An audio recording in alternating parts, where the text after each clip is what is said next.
Para a gente entender mais ou menos o que tem de específico no ato de gerir, eu quero propor uma outra vivência a vocês. Vocês conhecem mosaico? Vamos observar alguns mosaicos agora. Né? Olha só, o mosaico ele é uma coisa sensacional, né? Porque o que é o mosaico? O mosaico é uma composição de pequenas imagens, né? Vocês podem observar chegando de perto aqui, ó, são pequenos retratos, mas eles são montados de tal forma, os mais claros por fora, os mais escuros, que quando eu me afasto da imagem, olha só o que a gente vê, o rostinho de um bebê. Impressionante a técnica do mosaico, né? Mas para eu ver que tem um rostinho ali, eu preciso me afastar, né? Olha outros mosaicos aí, só para a gente ter uma ideia, exemplos de outros mosaicos. Olha só que interessante. Esse, nós não nos afastamos muito, mas você está conseguindo perceber qual é a imagem geral? Né? Olha só. Mas se você chegar muito perto, você não percebe. Olha esse mosaico aqui, que ótimo. Está vendo esse quadradinho? Ele foi ampliado aqui. Se você chega muito perto, olha o que você vê. Agora, quando você se afasta, olha, você percebe o todo, né? Os mosaicos são realmente uma forma muito interessante de arte, né? Olha essa escada, esse outro mosaico, olha que interessante. Quanto mais eu me afasto, mais fica nítido para mim qual é o desenho que está ali. Mas por que nós estamos falando de mosaico? Estamos falando de mosaico exatamente porque o gestor escolar precisa ter um olhar estratégico, que somente é possível alternando o olhar de perto e o olhar de longe. E que vale a dizer assim, é preciso que é como se nós, gestores, tivéssemos que nos aproximar e nos afastar, nos aproximar e nos afastar.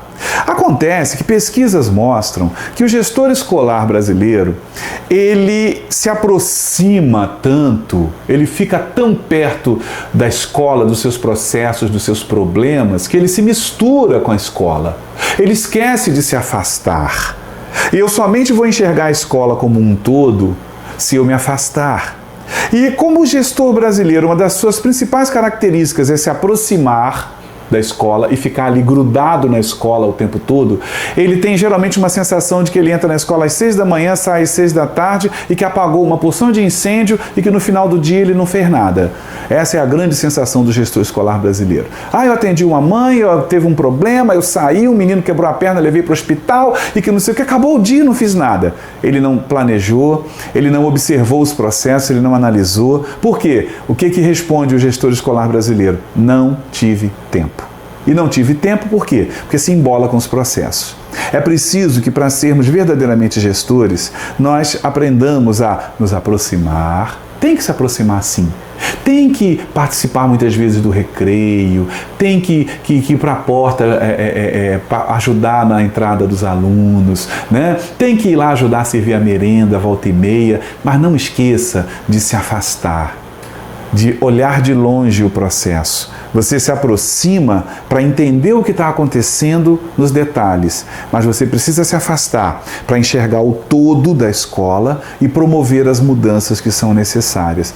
Isso é uma dica muito interessante, seja você gestor escolar, seja você gestor pedagógico. Veja se você não está próximo demais dos processos da sua escola, né? Veja se você não está mergulhado demais, que aí você se embola com eles. Isso é um perigo, porque se eu me embolo demais com os processos, se eu me embolo demais com os meus liderados o tempo todo, eu perco o referencial da liderança, eu perco o referencial da gestão. E, infelizmente, não é pouco comum eu encontrar gestores que lideram dando toda a razão para os seus liderados, porque ele se sente um liderado, vê se entende? Ele se sente um liderado, tipo, eu sei que meus professores estão cansados, eu sei que estão exigindo muito deles, eu sei que é pedir demais isso para vocês, eu canso de ouvir esse discurso saindo da boca de gestores escolares.